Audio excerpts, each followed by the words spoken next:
Yesterday, I woke up and I had so much laundry and I kept missing the days that you're allowed to do laundry and remembering it on the days that you're not allowed to do laundry, which I feel like everybody does that in some sense. It's like whenever you go to the grocery store for this one thing and every single time you get there, you forget what it is and you don't remember to write it down. And every time you go there, you're just like, oh yeah.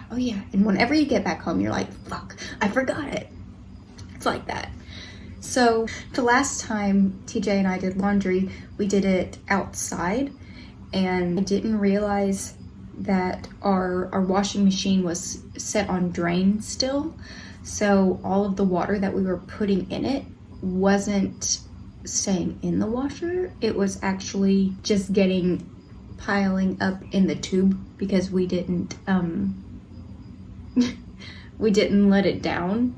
So as soon as I let this tube down, water just flooded the entire kitchen, which is usually where I keep the washer and dryer. So the water just kept coming and even after I did my laundry, still just water was on the floor. I tried to squeegee it, I tried to get it all up, but I had washed all of the towels, so they were already wet. They weren't gonna do much help. But about, I don't even know how long, a few hours later, TJ went in the kitchen and I was like, hey, the floor is wet. It's drying because of this. And he was like, well, let me put this rug down, because I used to keep rugs in my kitchen. I used to keep a yellow circular rug for feng shui reasons. You're supposed to bring yellow or gold into your kitchen because it induces happiness and love. But that's beside the point. I was like, no, I don't want it in the kitchen. It's wet. I don't want it to get ruined. I don't want it to start stinking or get moldy or anything like that. Just don't worry about it. It's fine. And he was like, no, it's slippery. I'm going to bring it in here, which is kind of like I'm drawing the line kind of thing. And usually these lines being drawn are things that really tick me off. And I could feel myself wanting to argue back. And instead of saying something that I thought I was gonna say more to my point, I just said, I see that you are trying to love me and you don't want me to fall because you care about me so much. And I said it in an angry tone because I was still frustrated. But after I said that, I started thinking, yeah, no, this is really what he's doing. He's truly just caring about me. He just wants me to be safe whenever I'm in the kitchen. He doesn't want me to fall. And he wants to know that everything's gonna be okay. And instead of arguing about it, I just let him have it.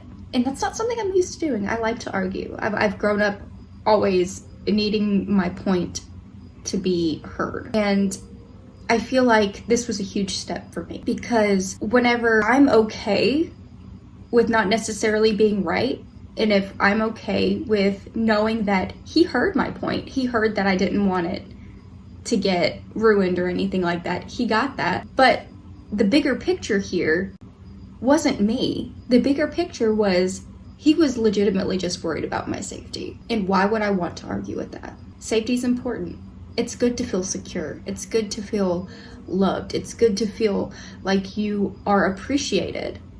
And yeah, I know he will go into the kitchen too, but at the same time, I was in there. Like, I was cleaning. I was doing shit in the kitchen. I was cooking and whatnot. And while I was in there, he just didn't want me to get hurt. This got me thinking about different ways where I have hindered myself in accepting love. The universe provides love, but sometimes we are so not used to being able to receive it safely in a safe and sound environment that we automatically get on the defensive. And we automatically just are like, no, this isn't right. I'm gonna do what feels comfortable for me.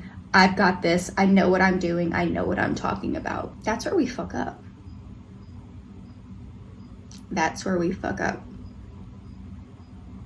Is there a part of your life right now where the universe is trying its hardest to show you love? And instead of being grateful and accepting this love into your life, are you fighting it? Are you saying, no, my way is better. I'm fine being a little bit dangerous. I like living life on the edge. Or are you willing to put your ego aside and say, okay, I see you're trying to keep me safe. I appreciate the love that you've given me.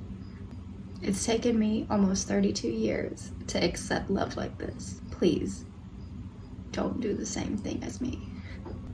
And I know sometimes partners can get on our nerves, especially if they care about things that we don't necessarily care about. But I urge you to look at the big picture here. Is the root of this conversation something that could be replaced like a rug? Or is the root of this conversation irreplaceable like a person?